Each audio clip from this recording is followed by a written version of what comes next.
இப்ராஹிம் அலைஹிஸ்ஸலாத்து வஸ்ஸலாம் எகிப்தை சென்றடைகிறாரு.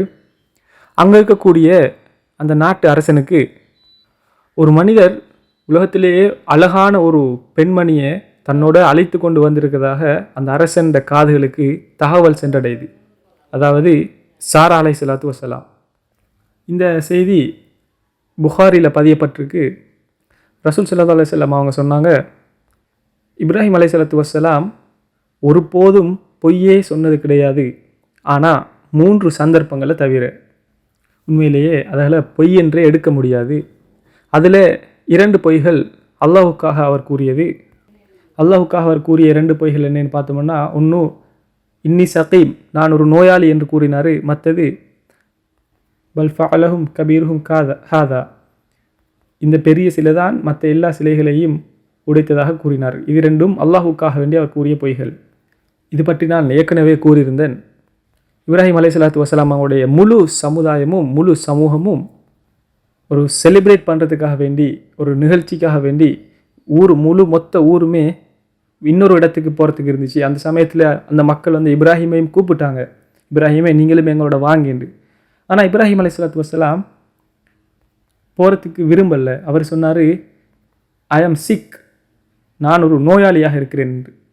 இப்ராஹிம் நபி சொல்ல வந்தது உடல் ரீதியான நோய்களை அல்ல, மாறாக அவர்கள் செய்து கொண்டிருக்கின்ற, அவர்கள் வணங்கி கொண்டிருக்கின்ற அந்த பிழையான நோயைத்தான் அவர் இந்த இடத்துல கருதியது. இது முதலாவது பொய் என்று சொல்லலாம். இரண்டாவது, அவங்க செலிப்ரேஷனுக்கு போனதுக்கு அப்புறமா இப்ராஹிம் அலைஹிஸ்ஸலாத்து வஸ்ஸலாம் அங்கே இருக்கக்கூடிய எல்லா சிலைகளையும் உடைச்சார், தரை மட்டமாக்கினார். உடைச்சிட்டு பெரிய சிலை, அங்கே இருக்கக்கூடிய ஒரு பெரிய சிலையை மட்டும் உடைக்காம அந்த கோடாரியை அந்த சிலையில் ஷோல்டரில் தோள்பட்டைகளில் வச்சுட்டு போயிட்டார். அப்போது திரும்பி வந்த மக்கள் அதை பார்த்துட்டு யார் பண்ணினாங்க என்று கேட்ட சமயம் இப்ராஹிம் சொன்னார், இதோ இங்கே இருக்கக்கூடிய இந்த பெரிய சிலை தான் எல்லாவற்றையும் உடைத்திருக்கும் என்று கூறினார். இது இரண்டாவது பொய் என்று நாம் கூறலாம். ஆனால் இப்ராஹிம் அலைஹிஸ்ஸலாத்து வஸ்ஸலாம் இங்கே வேண்டுமென்றே பொய் சொல்லலை, மாறாக அவங்களுக்கு அவங்க செஞ்சு கொண்டிருக்கின்ற அந்த பிழையான நம்பிக்கையை உணர்த்துறதுக்கு விரும்பினார். உங்களுக்கு தேவைன்னா நீங்கள் அந்த சிலைகள்கிட்ட போய் பேசுங்க, அந்த சிலைகள்கிட்ட கேளுங்க, அது யார் உழைச்சிச்சு என்று சொல்லும். அந்த மாதிரி ஒரு மீனிங்கில் தான் இப்ராஹிம் அலைஹிஸ்ஸலாத்து வஸ்ஸலாம் இந்த பொய்யை கூறினார். இவை 2ம் அல்லாஹுக்காக வேண்டி இப்ராஹிம் அலைஹிஸ்ஸலாத்து வஸ்ஸலாம் கூறிய பொய்கள். மூன்றாவது, இப்ராஹிம் அலைஹிஸ்ஸலாத்து வஸ்ஸலாம் எகிப்துக்குள்ளே நுழைந்ததும் அந்த அரசனுக்காக வேண்டி அந்த அழகிய பெண்ணை, உலகத்தில் இருக்கக்கூடிய அந்த அழகான சாரா அலைஹிஸ்ஸலாத்து வஸ்ஸலாம் அவங்கள அரசனுக்கு அடிமை பெண்ணாக வழங்குறதுக்கு அவங்க விரும்பினாங்க.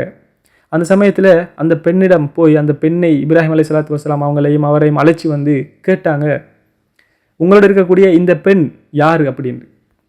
அப்போது அவர் சொன்னார், இது என்னுடைய சகோதரி, என்னுடைய மனைவி அல்ல, என்னுடைய சகோதரி என்று பொய் கூறினார்.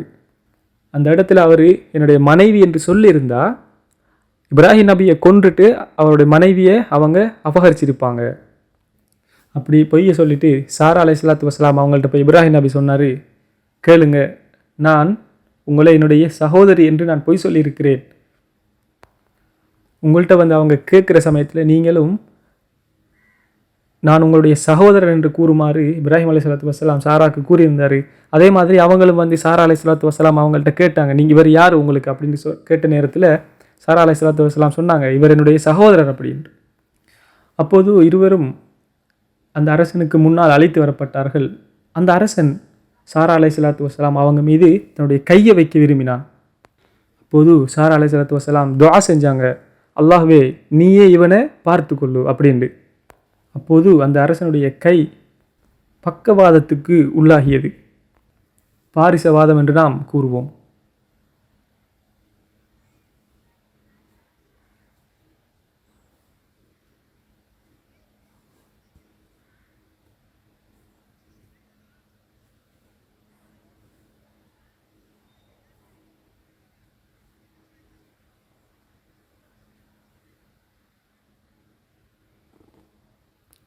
அந்த சமயத்தில் அரசன் கேட்டான், நீங்கள் இன்னொருக்கா உங்களோட இறைவனை அந்த அல்லாஹ்வை அழைச்சி எனக்கு ஏற்பட்டுக்கூடிய இந்த நோயை இல்லாமக்குங்க, நான் உங்களை விட்டு விடுவேன் அப்படின்னு சொன்னான்.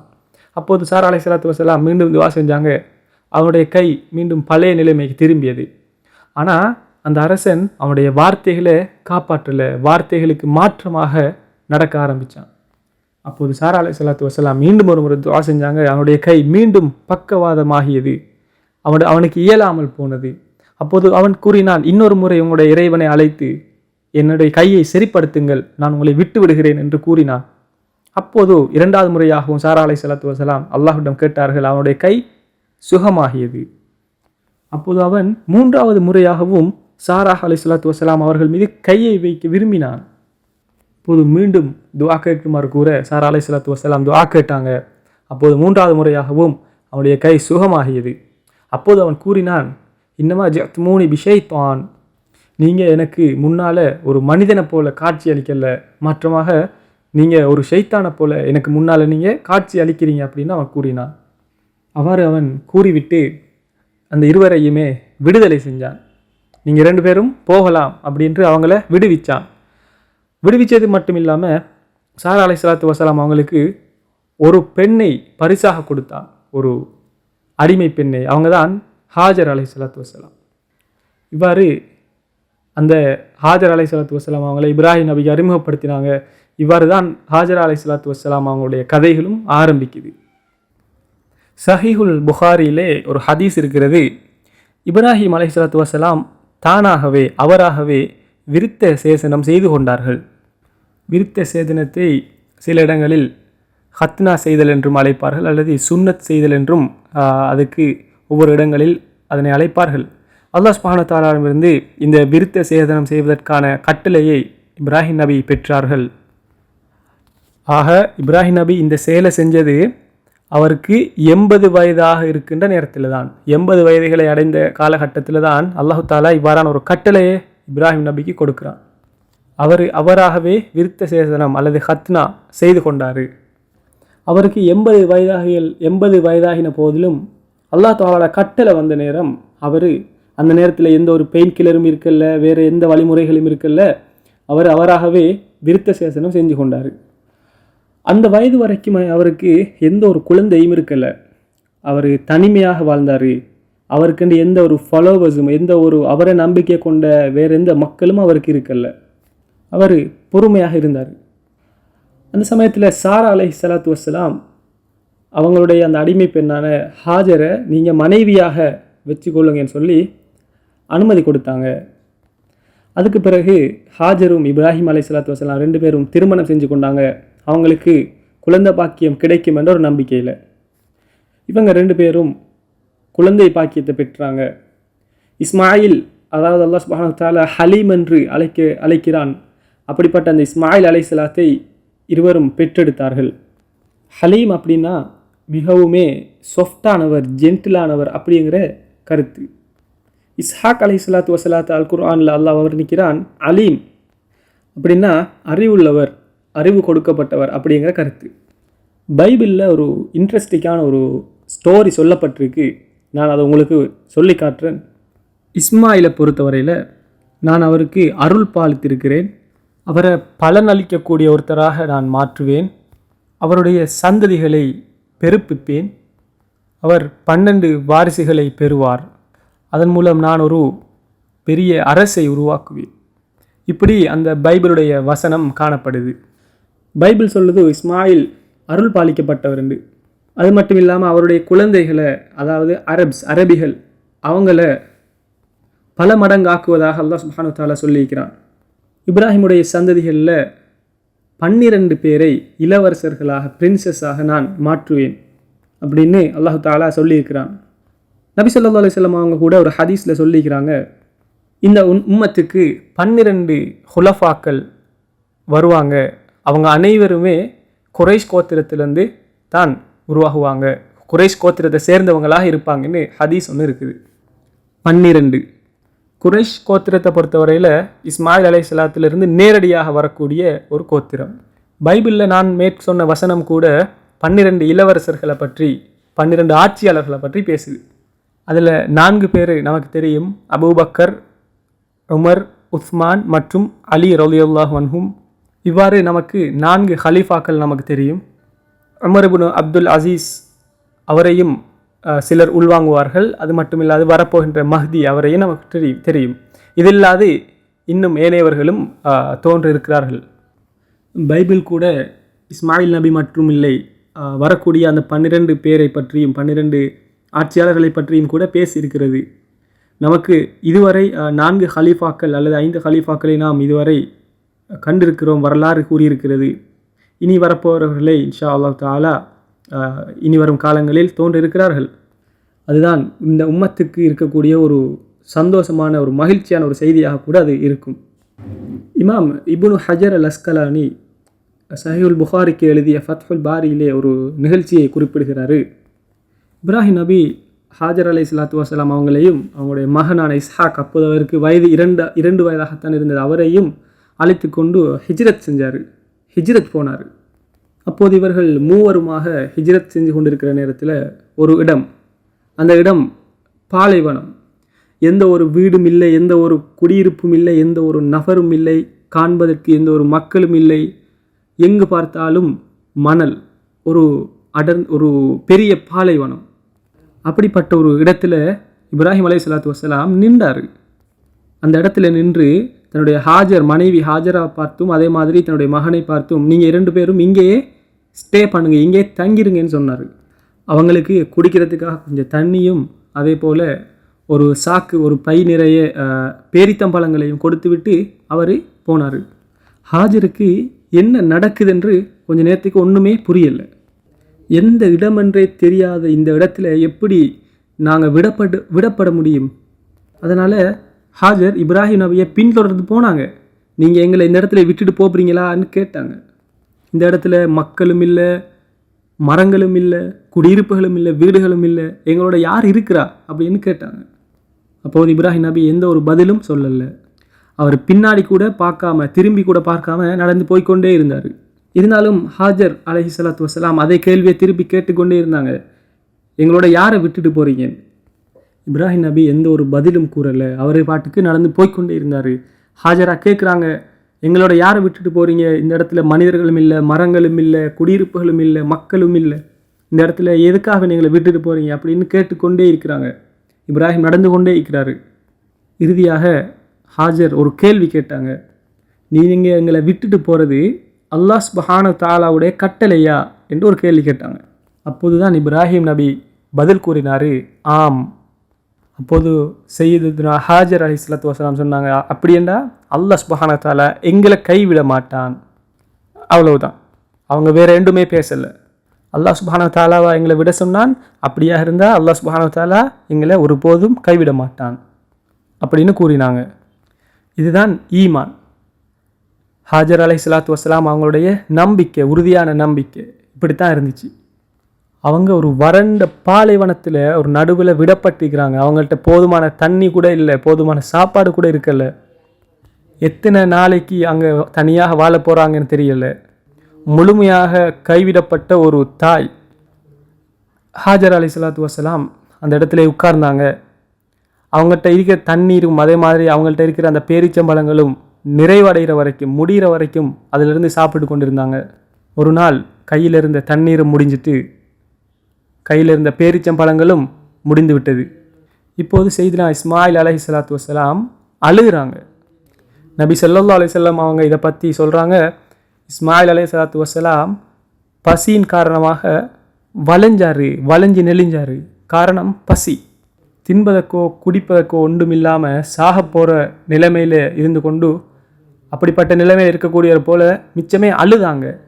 அந்த நேரத்தில் ஹாஜரால் இதுக்கு மேலேயும் அந்த இடத்துல உட்கார முடியலை. அவங்க போகிறதுக்கு எந்த இடம் இருக்கலைன்னாலும் பரவாயில்ல, தன்னுடைய கண்களுக்கு முன்னால் தன்னுடைய குழந்தை பசியின் காரணமாக அழுகிறத பார்த்து கொள்ள முடியாமல் இருந்துச்சு. அப்போது பக்கத்தில் இருந்த ஒரு மலை மேலே ஏறி ஏதாவது உதவி கிடைக்குமான்னு பார்க்குறாங்க. மலை உச்சியிலிருந்து கீழே பார்க்குறாங்க, யார் சரி இருக்கிறாங்களா, யார் சரி வருவாங்களான்னு பார்க்குறாங்க. ஆனால் யாரையுமே காணல. திரும்ப அங்கேருந்து கீழே இறங்கி மலையோட அடிப்பாகத்துக்கு வந்து இன்னொரு மலை மேலே ஏறுறாங்க. அந்த மலையோட பேர் மர்வா. அந்த மலை உச்சியில் நின்று பார்க்குறாங்க, கீழுக்கு யாருமே தெரியலை. உடனே அந்த மலையிலேருந்து கீழே இறங்கி அடுத்த மலையான சஃபா மலைக்கு திருப்பி ஏறுறாங்க. அந்த மலையில் ஏறி கீழே பார்க்குறாங்க, யார் சரி ஏதாவது மனிதர்கள் இருக்கிறாங்களா அப்படின்னு. இவ்வாறு மேலே ஏறி கீழே இறங்கி மொத்தமாக 7 தடவைகள் இவ்வாறு ஹாஜர் அலைஹிஸ்ஸலாத்து வஸலாம் செஞ்சாங்க. இந்த இடத்துல ஹாஜர் அலைஹிஸ்ஸலாத்து வஸ்ஸலாம் செஞ்ச சுன்னாவைத்தான் இன்று எல்லாரும் ஹஜ்ஜில் செய்து கொண்டிருக்கிறோம். அந்த நேரத்தில் ஹாஜர் அலைஹிஸ்ஸலாத்து வஸ்ஸலாம் உள்ளத்தில் மிகுந்த கவலையோட அங்குமிங்கும் கவலைப்பட்டவராக தண்ணீருக்காகவும் சாப்பாட்டுக்காகவும் ஓடி திரிஞ்சு கொண்டிருந்தாங்க. அவங்களுக்கு உண்மையிலே எதிர்காலத்தில் நடக்க போகிறத பற்றி தெரிஞ்சிருந்தா அந்த மலை உச்சியிலேயே சிரித்தவர்களாக மகிழ்ச்சி அடைந்தவர்களாக காணப்பட்டிருப்பாங்க. எதிர்காலத்தில் பல நாடுகள், பல மில்லியன் கணக்கான மக்கள் தன்னுடைய அடிச்சுவடுகளை தான் சென்ற பாதையை தொடர்ந்து பின்பற்ற போகிறாங்க, ஏறி இறங்குவாங்க, இவ்வாறு அவங்க நினைச்சிருந்தாங்க என்றால் அந்த இடத்துல எந்த ஒரு கவலையும் இல்லாமல், எந்த ஒரு துக்கமும் இல்லாமல் அந்த மலை உச்சியில் நின்று கொண்டிருந்திருப்பாங்க. وَمَن يَتَّقِ اللَّهَ يَجْعَلْ لَهُ مَخْرَجًا وَيَرْزُقْهُ مِنْ حَيْثُ لَا يَحْتَسِبُ. நீங்கள் அல்லாஹ்வை அச்சம் கொண்டால், அல்லாஹ் மீது தக்வா கொண்டிருந்தால் அல்லாஹ் சுப்ஹானஹு வ தஆலா உங்களுக்கு ரிஸ்க் அளிப்பான். எதிர்பார்க்காத நினையாத புறத்திலிருந்து அல்லாஹ் சுப்ஹானஹு வ தஆலா ரிஸ்க் அளிப்பான். அவ்வாறு அவங்க 7வது முறையாக மர்வா மலை உச்சிக்கு சென்ற நேரத்தில் ஒரு சத்தத்தை கேட்குறாங்க. அப்போது ஒரு சத்தம் கேட்குறது, அவங்க சொன்னாங்க அமைதியாக இருன்னு சொன்னாங்க. அவங்களுக்குள்ளே சொல்லி கொண்டாங்க அமைதியாக இரு. அவருக்கு அந்த சத்தம் மீண்டும் கேட்டது. அப்போது மீண்டும் சொன்னாங்க அமைதியாக இரு, என்னால் உனக்கு உதவி செய்ய முடியுமாக இருந்தால் நான் செய்வேன் தானே, எங்கே இருக்கிறாய் இப்போ அப்படின்னு கேட்டாங்க. அப்போது இஸ்மாயில் அலைஹிஸ்ஸலாத்து வஸ்ஸலாம் 2 வயது குழந்தை, உதவியற்ற, எந்த ஒரு உதவியமற்ற, பசி காரணமாக அழக்கூடிய அந்த குழந்தை இருந்து கிடந்த அந்த இடம் இருக்குதே, அந்த இடத்துக்கு பார்க்குறாங்க ஜிப்ரீல் அலைஹிஸ்ஸலாத்து வஸ்ஸலாம் மலக்குமார்களுடைய தலைவர் நிற்கிறாரு. அப்போது ஜிப்ரீல் அலைஹிஸ்ஸலாத்து வஸ்ஸலாம் தன்னுடைய இறக்கையால் அல்லது கால்களால் அவர் இஸ்மாயில் அலைஹிஸ்ஸலாத்து வஸ்ஸலாம் நிற்கக்கூடிய அந்த இடத்துல அதை நிலத்தை ஊன்றின சமயத்தில் நிலத்திலிருந்து தண்ணீர் பீரிட்டு வழிய ஆரம்பிச்சிச்சு. அல்லாஹ் தஆலாவுடைய ரிஸ்க் இப்போது வெளிப்பட ஆரம்பிக்குது.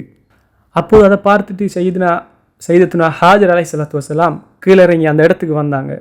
அல்லாஹ் சுப்ஹானஹு வ தஆலாவுடைய கட்டளைப்படி ஜிப்ரீல் அலைஹிஸ்ஸலாத்து வஸ்ஸலாம் அந்த தண்ணீரை வெளியாக்க ஆரம்பித்ததுமே ஜம்சம் எனப்படக்கூடிய அல்லாஹ் சுப்ஹானஹு வ தஆலாவுடைய தெய்வீகமான அந்த தண்ணீர் வெளிப்பட ஆரம்பித்ததும் சையதுனா ஹாஜர் அலைஹிஸ்ஸலாத்து வஸ்ஸலாம் ஓடி வந்து அதனை வீணாக்காமல் ஒரு குளம் மாதிரி அல்லது அதனை சுற்றி மண்ணால் தண்ணீரை சேமிக்க வைக்க முயற்சி செஞ்சாங்க. ஏனெண்டா அந்த தண்ணீர், நிலத்துக்கு அடியிலிருந்து வரக்கூடிய தண்ணீர் எப்போது வேண்டுமானாலும் இல்லாமல் போகலாம், மீண்டும் மண்ணுக்குள்ளேயே போக முடியும். எனவே தான் அவங்க அந்த தண்ணீரை முடிஞ்சளவு கையகப்படுத்த நினைச்சாங்க. அதனால தான் ஒரு ஒரு குளம் மாதிரி அந்த தண்ணீரை சேமித்து வைக்க விரும்பினாங்க. ரசூல் ஸல்லல்லாஹு அலைஹி வஸல்லம் அவங்க பிற்காலத்தில் சொன்னாங்க, அந்த இடத்துல மட்டும் ஹாஜர் அலைஹிஸ்ஸலாத்து வஸ்ஸலாம் அந்த தண்ணீரை அப்படியே ஜம்சம் தண்ணீரை விட்டு இருந்தாங்கன்னு சொன்னால் அதுதான் முடிவில்லாமல் ஓடக்கூடிய ஒரு ஆறாக மாறி இருக்கும் அப்படின்னு ரசூல் ஸல்லல்லாஹு அலைஹி வஸல்லம் அவங்க சொன்னாங்க.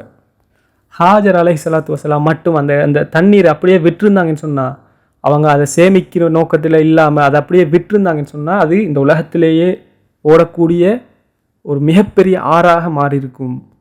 அவங்க அதை சேமிக்க நினைச்சாங்க, அதனால தான் அது ஜம்சம் கிணறாக மாறியது. இப்போது ஹாஜர் அலைஹிஸ்ஸலாத்து வஸ்ஸலாம் அவங்களுக்கு தண்ணி கிடைச்சிட்டு, அவங்களுக்கு சாப்பாடு இல்லை, அவங்களுக்கு ஒரு துணை இல்லை, ஆனால் தண்ணி கிடைச்சிட்டு, ஆகையால் அவங்களுக்கு சமூக ரீதியான உதவிகளும் அதே மாதிரி உளவியல் ரீதியான சைக்காலஜிக்கல் நீட்ஸ் அவங்களுக்கு தேவையாக இருந்துச்சு. அப்போது ஜுர்ஹும் எனப்படக்கூடிய ஒரு அரபு கோத்திரம் அந்த ஏரியாவால் போய்கொண்டிருந்தாங்க. அப்போது அந்த கோத்திரம் வானத்தை நோக்கி பார்க்குறாங்க, பறவைகள் ஒரு இடத்தை சுற்றி கூட்டமாக பறந்து கொண்டு இருக்குது. இப்போ வானத்தில் பாலைவனத்தில், அதுவும் பாலைவனத்தில் பறவைகள் ஒரு இடத்துல சுற்றுதண்டா, வட்டம் போட்டுதண்டா, என்ன அர்த்தம்? அந்த இடத்துல தண்ணீர் இருக்குன்ற அர்த்தம். அப்போது அவங்க சொன்னாங்க, அந்த இடத்துல தண்ணீர் இல்லைன்னு நமக்கு தெரியுமே, எப்படி அந்த இடத்துல பறவைகள் வட்டமிட்டு கொண்டு இருக்குது அப்படின்னு கேட்டாங்க. எனவே அவங்களில் இருக்கக்கூடிய ஒருத்தரையோ அல்லது 2 பேரையோ என்ன நடக்குதுன்னு பார்த்துட்டு வரத்துக்காக வேண்டி அந்த இடத்துக்கு அனுப்பினாங்க. அப்போது அதை பார்க்க சென்ற மக்கள் திரும்பி வந்து சந்தோஷமான செய்தியோடு வந்தாங்க. அந்த இடத்துல தண்ணீர் இருப்பதாக சொன்னாங்க. தண்ணீர் இருப்பது இப்போ உறுதியாகிட்டு, எனவே இந்த ஜுர்ஹும் கூட்டத்தார் என்ன செஞ்சாங்க, அந்த இடத்துக்கு நகர்ந்து போனாங்க. அங்கே போய் பார்த்தாங்க, அங்கே ஒரு பெண்ணும் அவளுடைய குழந்தையும் இருந்ததை கண்டாங்க. அப்போது அவங்க அந்த பெண்ணிட்ட ஒரு கேள்வி கேட்டாங்க, ஒரு புதினமான ஒரு கேள்வி கேட்டாங்க. அதற்கு அந்த பெண்ணும் ஒரு புதினமான பதில் சொன்னாங்க. என்ன கேள்வின்னா, நாங்கள் இந்த இடத்துல கேம்ப் அடிக்க போகிறோம், நீங்கள் எங்களுக்கு அனுமதி தருவீங்களா அப்படின்னு கேட்டாங்க. இது என்ன ஆச்சரியம் இருக்குது, உண்மையிலேயே அந்த இடத்துல ஒரு பெண்ணும் அதோடைய சின்ன குழந்தையும் தான் இருக்கிறாங்க. ஆனால் மற்ற பக்கத்தில் அந்த கூட்டத்தார் பல ஆண்கள் அந்த கூட்டத்தில் இருந்தாங்க. அந்த ஆண்கள் கூட்டம் அவங்க நினைச்சிருந்தாங்கன்றா அந்த பெண்ணையும் அந்த குழந்தையையும் அப்புறப்படுத்திட்டு அல்லது தன்னுடைய கைகளால் அதை அவங்கள இல்லாமலாக்கிட்டு அந்த இடத்துல ஈஸியாக இருந்திருக்க முடியும். ஆனால் அவங்க அப்படி செய்யலை, மிகவும் கண்ணியமான முறையில் நடந்து கொண்டாங்க. அவங்க அனுமதி கேட்டாங்க, நாங்கள் இந்த இடத்துல கேம்ப் அடிச்சு இருக்கலுமா அப்படின்ட்டு அனுமதி கேட்குறாங்க. என்னென்னா பாலைவனத்தில் எங்கே தண்ணி இருக்குதோ அந்த இடத்துல தான் அந்த மக்கள் என்ன செய்வாங்க, கேம்ப் அடிப்பாங்க. அதுக்கு ஹாஜர் அலைஹிஸ்ஸலாத்து வஸ்ஸலாம் அவங்க சொன்னாங்க, ஆம் உங்களால் இந்த இடத்துல உட்கார முடியும், ஆனால் இதில் இருக்கக்கூடிய தண்ணீரை நீங்கள் பயன்படுத்த முடியாது, அது எங்களுக்குரியது அப்படின்னு சொன்னாங்க. சரி, இந்த பதிலில் அப்படி என்ன ஆச்சரியம் இருக்குது? அதாவது ஹாஜர் அலைஹிஸ்ஸலாத்து வஸ்ஸலாமோட பதில் அவங்களுக்கு எந்த விதமான நெகோஷியேட் பண்ணுறதுக்குரிய எந்த ஒரு ஆப்ஷனும் அவங்களுக்கு கொடுக்கப்படலை.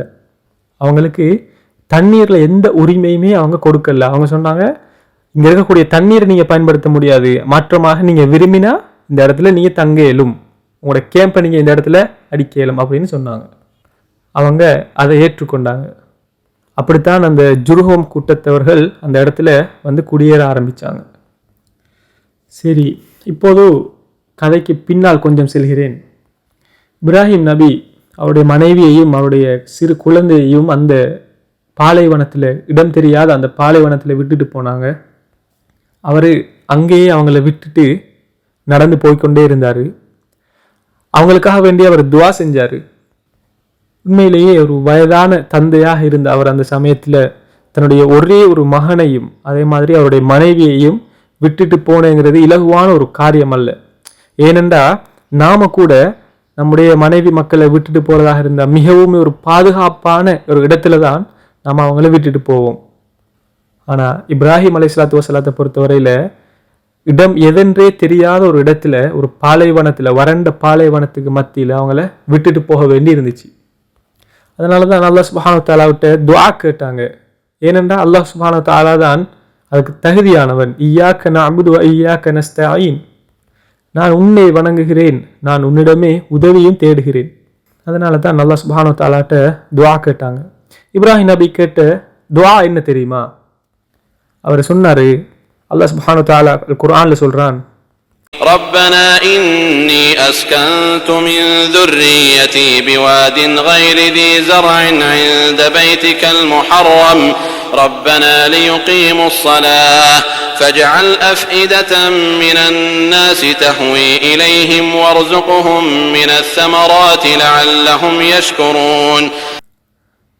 எங்கள் இறைவனே, நிச்சயமாக நான் என் சந்ததியாரிலிருந்தும் சங்கையான உன் வீட்டின் கஅபாவின் அருகே விவசாயமே இல்லாத இப்பள்ளத்தாக்கில் எங்கள் இறைவனே தொழுகையை அவர்கள் நிறுத்துவதற்காக குடியேற்றி இருக்கிறேன்.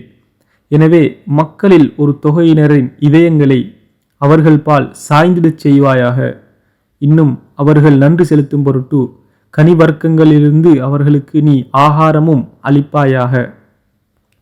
இப்ராஹிம் நபி கேட்டதை பாருங்க, நான் என்னுடைய மனைவி பிள்ளைகளை இந்த இடத்துல வறண்ட பாலைவனத்துக்கு மத்தியில் நான் விட்டுட்டு போகிறேன். எதற்காக? லியகீமுஸ் ஸலா, அவங்க தொழுகையை நிலைநாட்டணும்ன்றதுக்காக. இங்கே அவதானிச்சு பாருங்க, சாப்பிட்றதுக்கு உணவோ குடிக்கிறதுக்கு நீரோ இல்லாத ஒரு இடத்துல மனைவியையும் தன்னுடைய குழந்தையும் விட்டுட்டு போகிற சமயத்தில் இப்ராஹிம் நபி எதை சிந்திக்கிறாரு? அவர் தொழுகையை பற்றி சிந்திக்கிறாரு. இந்த கூற்றை போலவே கிட்டத்தட்ட ஒரே மாதிரியான ஒரு கூற்றை ரசூல் ஸல்லல்லாஹு அலைஹி வஸல்லம் அவங்களோட வாழ்க்கையிலையும் நாம் காண முடியும். ஒரு முறை ரசூல் ஸல்லல்லாஹு அலைஹி வஸல்லம் அவங்க தஜ்ஜாலை பற்றி பேசி கொண்டிருந்தாங்க. அப்போது ரசூல் ஸல்லல்லாஹு அலைஹி வஸல்லம் சொன்னாங்க, தஜ்ஜால் இந்த உலகத்தில் 40 நாட்கள் வாழ்வான். அவனுடைய ஒரு நாள் ஒரு வருடத்துக்கு சமனாக இருக்கும், அவனுடைய ஒரு நாள் ஒரு மாதத்துக்கு சமனாக இருக்கும், அவனுடைய ஒரு நாள் ஒரு வாரத்திற்கு சமனாக இருக்கும். ஏனைய நாட்கள் உலகத்துடைய சாதாரண நாட்களை போல இருக்கும். அப்போது அவனுடைய ஒரு நாள் ஒரு வருடத்தை போல இருக்கும் என்று சொன்ன சமயம் சஹாபாக்கள் ஒரு கேள்வி கேட்டார்கள். அது என்ன கேள்வியாக இருக்கும்? உங்களால் யோசிக்க முடியுதா? ரசூல் ஸல்லல்லாஹு அலைஹி வஸல்லம் அவங்க மிகப்பெரிய ஃபித்னாவை பற்றி, தஜ்ஜாலை பற்றி பேசி கொண்டிருக்கிறாங்க. அப்போது சஹாபாக்கள் மத்தியில் அந்த அவங்களுக்குள்ள எழுந்த அந்த கேள்வி என்ன தெரியுமா?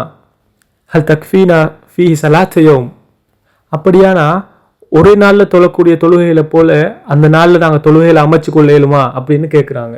அதாவது சாதாரண ஒரு நாளில் தொழக்கூடிய தொழுகைகளை அந்த ஒரு வருடத்தை போல இருக்கக்கூடிய அவனுடைய அந்த ஒற்றை நாளில், அந்த ஒரு நாளில் அது போலவா எங்களுடைய தொழுகைகள் இருக்கும் அப்படின்னு கேட்குறாங்க. பாருங்க, சஹாபாக்கள் ரசூல் ஸல்லல்லாஹு அலைஹி வஸல்லம் தஜ்ஜாலை பற்றி ஒரு பெரிய ஃபித்னாவை பற்றி பேசி கொண்டிருக்கிற சமயத்தில் சஹாபாக்களுடைய சிந்தனை தொழுகையை பற்றி காணப்படுது.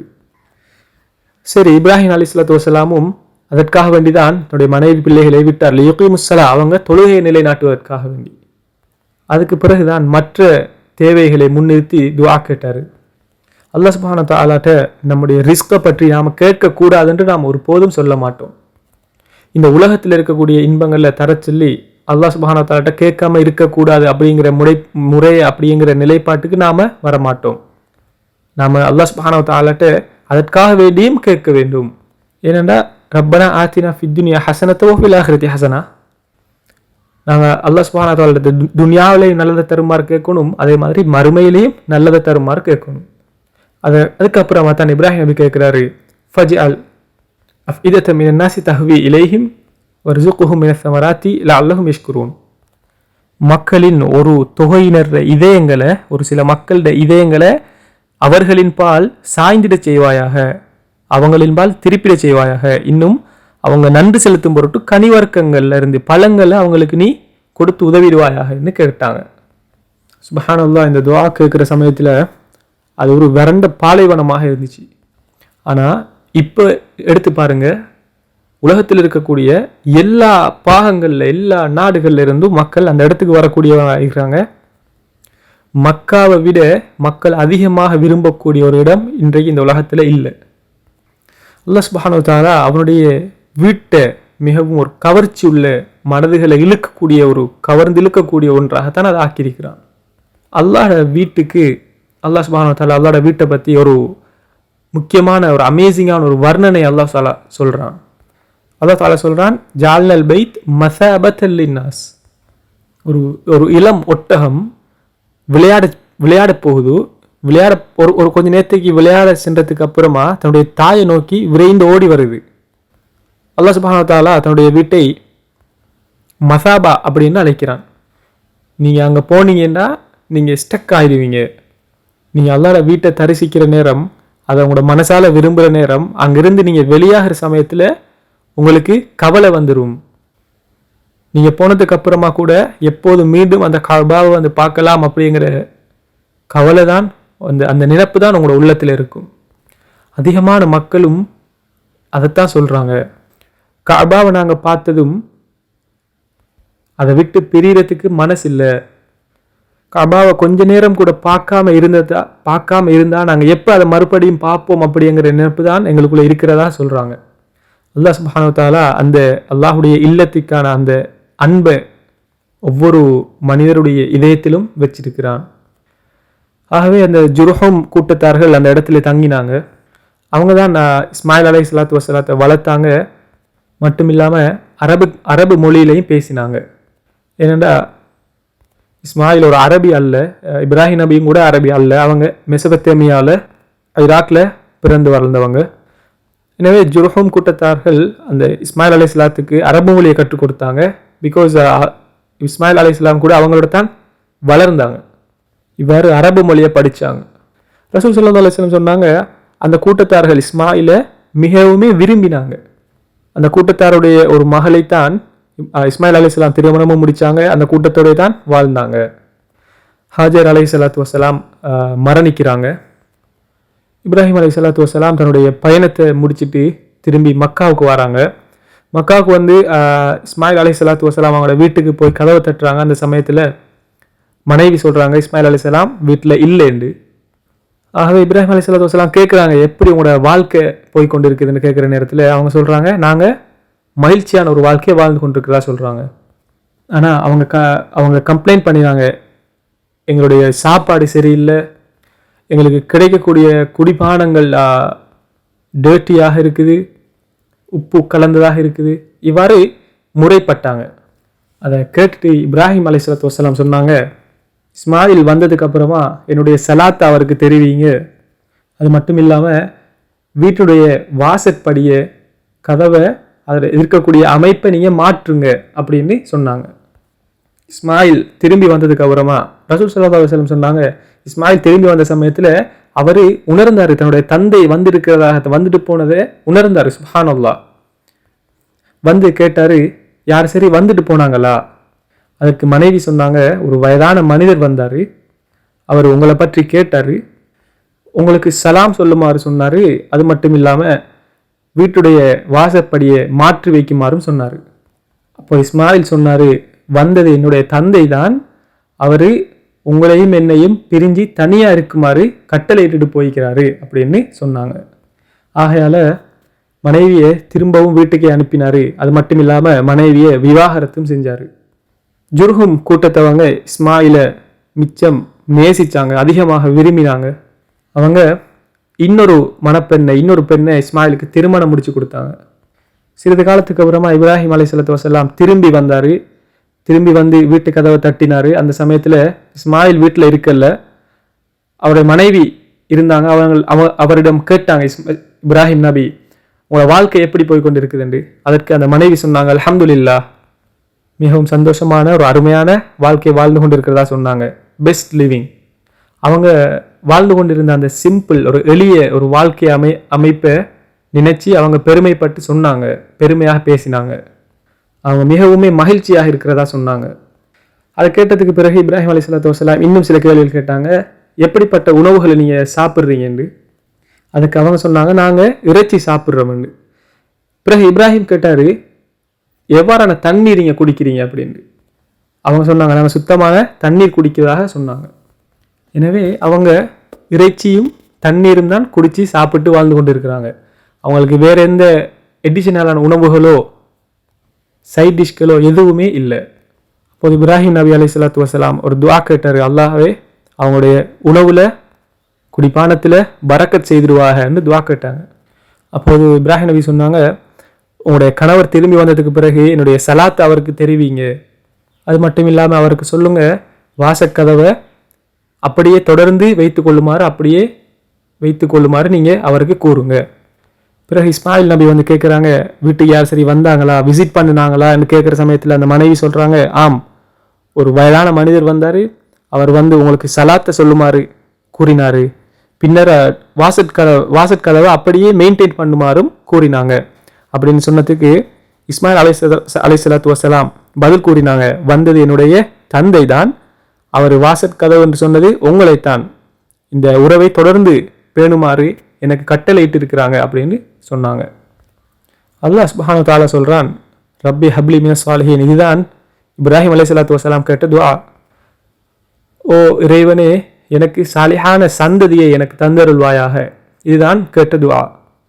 இப்ராஹிம் நபிக்கு 80 வயதாகியது, 80 வயதையும் தாண்டியது. ஆனாலும் அவருக்கு எந்த ஒரு குழந்தையும் இருக்கவில்லை. இப்ராஹிம் நபி அல்லாஹ்ட்ட எனக்கு குழந்தைகளை தான் அப்படி கேட்கல, மாற்றமாக மினஸ் சாலிஹீன், சாலிஹானவர்களை, நல்லவர்களை தான் என்று கேட்டாங்க. அல்லாஹ் சுப்ஹானஹு வ தஆலா சொன்னான், فبشرناه بغلام حليم